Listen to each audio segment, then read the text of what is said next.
puts you in the same breath as Monaco's best. It's time to see who's capable of some Monaco mastery.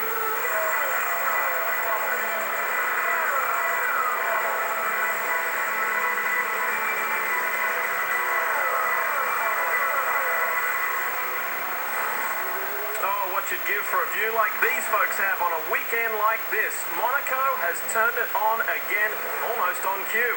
And after several days of cooler temperatures, blustery conditions and some rain, the weather is Monaco perfect for this qualifying day. And while the event is renowned for the social side of things, the parties have been put on pause for an hour or so as the 22 drivers in Formula One have to go to work as they slip into qualifying mode. Welcome to NBCSN's coverage of the Formula One World Championship, presented by Rolex.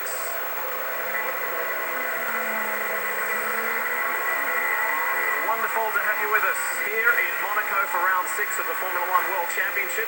David Hobbs, Steve Matchett, myself, Lee Diffie, and Will Buxton here on location in Monte Carlo on a glorious day. And I tell you, the previous free practice session was equally as hot as what the weather looks. It was close, David.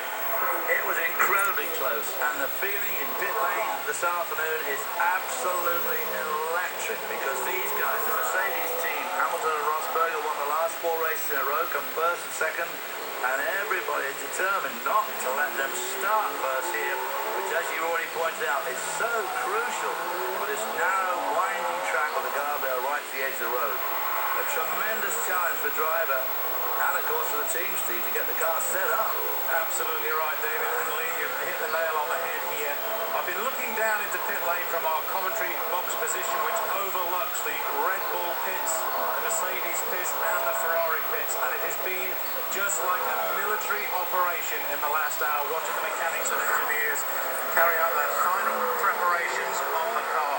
Exactly 15 minutes prior to the pit lane opening, the cooling fans were fired up to the Red Bull garage, and Daniel Ricciardo's car was brought down onto the low stands road to run. It is much, much warmer today than we have seen in previous practice sessions here, and that has allowed these super soft tyres to really come into their own. We're seeing track temperature at 108, ambient temperature shown on our thermometer at 64 degrees. I would suggest that temperature gauge is somewhere in the shadows, because it certainly does feel much hotter than that. But guys, you're right, this is going to be a titanic battle for hot. We've got a local yellow out somewhere on the track. I wonder what it's for, who has caused this local yellow, as Nico Rosberg, who has been electrifying today, that local yellow has been quickly extinguished, so we get back to regular running. Kevin Magnussen has set the quickest time at the moment, and the rookie driver for McLaren has been doing a very impressive job in his first time in a Formula One car on these streets. He has raced here before in other categories, but so far, so good. As we say hi to our man on the ground, Will Buxton. Will? Nico Rosberg to the top of the timesheets there, guys, but I tell you what, he wasn't top this morning in practice for the first time in seemingly forever. It wasn't a Mercedes 1-2. Daniel Ricciardo splitting those two dominant silver cars. Red Bull came into this weekend saying that this was the one race of the year where they felt they might have a chance at victory. Fortune does favour the brave here in Monte Carlo. How brave these guys dare to be. Not much pressure on the link, not much pressure on the link. Suspension feels okay. Let's go to the side. So that's the voice of Dan Cafiat of the Scuderia Toro Rosso team. He's obviously clipped the wall somewhere and damaged the car. Yeah, a little bit of damage on the car. Guys, it is so easy to do around here. David, we were talking about this during our practice show the other day. There is simply no room for error. As you can see, talk about wheel up to the wall. I mean, it is incredibly tight confines here. Danny Cafiat, of course, is his first time ever at Monaco, and of course, it's Magnussen's first time ever at Monaco. He's been running very well for McLaren. So the updated order, Rosberg, Hamilton, Gutierrez, who had an incident earlier in the weekend at Saint-Devot. No harm done though. What's going on here? This will show us Cafiat. This will be a Cafiat, I think, down into the Nouvelle chicane. There he is, straight out of the tunnel backwards. There was the damage to the wing. It's so easy to lock it up here. You watch him lock it up. The back's already gone. Very reminiscent of Kimi Räikkönen a couple of years ago, isn't it? Almost exactly the same. Hits the armco almost in exactly the same position too. Pulls the front nose off. Down into that braking zone of the Nouvelle chicane. Felipe Massa, who had a terrible time here last year, has pushed his way up into 4th. Maldonado has gone second. Yeah, Maldonado didn't have a very good... Oh, here comes some traffic for Alonso. Of course, this is only Q1, 15-minute long. There's one of the caterers. He's going by in the swimming pool complex. Very tricky. Very tricky.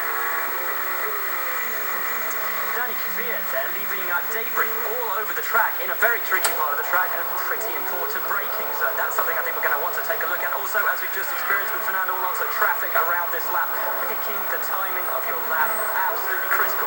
As Alonso on a belter, 1.8 seconds off the control of that traffic. We pick up with Hamilton. Maldonado, as you said, a second off the pace, currently in P2. But remember, Maldonado on the super soft tyres, and as the track temperature has increased over the last 24 hours, those super softs have really come to life. And that was the case too for Esteban Gutierrez, who now sits in 6th place at the moment. So just 10.5 minutes left in this opening session, Q1 of the three-phase knockout format of qualifying. It's the Mercedes at the top from Maldonado, Massa, Magnussen, Gutierrez, Alonso, Raikkonen, Button and Verne. Yet to see a time set from Sebastian Vettel. That's coming. Ricciardo has just gone out as well. We look for those two Red Bulls to climb the order.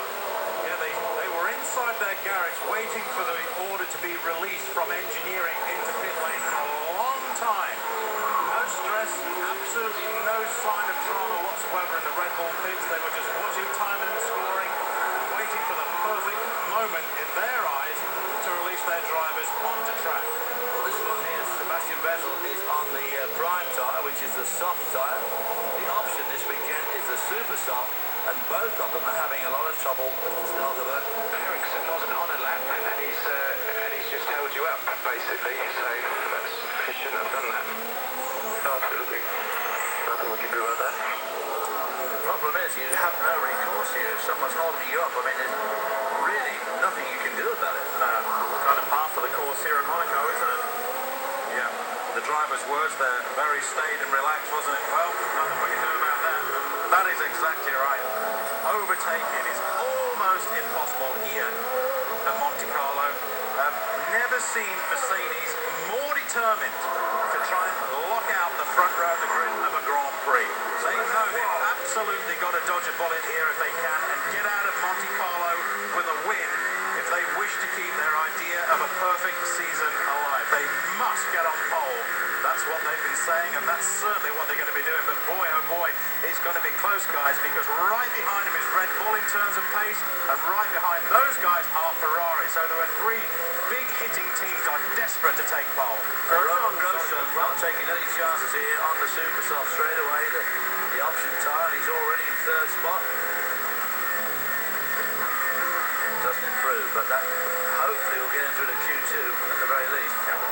8.5 minutes to run. Here's Daniel Ricciardo, who elevated himself to 5th last time round. He's just on the softs, the yellow wall tyres, not the super soft tyres yet. Does he improve this lap? Boy, he's been quick all weekend now, hasn't he? Yeah. Yes, there he goes up to 3rd. Jumps up to 3rd. Alonso had leaped his way ahead of Maldonado just seconds prior to that. So the Ferrari driver sits 5th at the moment. Rosberg, Hamilton, Ricciardo, Grosjean, Alonso, Maldonado, Massa, Button, Sutil. Boy, he needs to break out of Q1 desperately. This season has been a troubled time in qualifying, and Jean-Eric Verne is there. And as we speak, Sebastian Vettel launches himself up into the top 6 with 7:40 to play. Monaco qualifying day.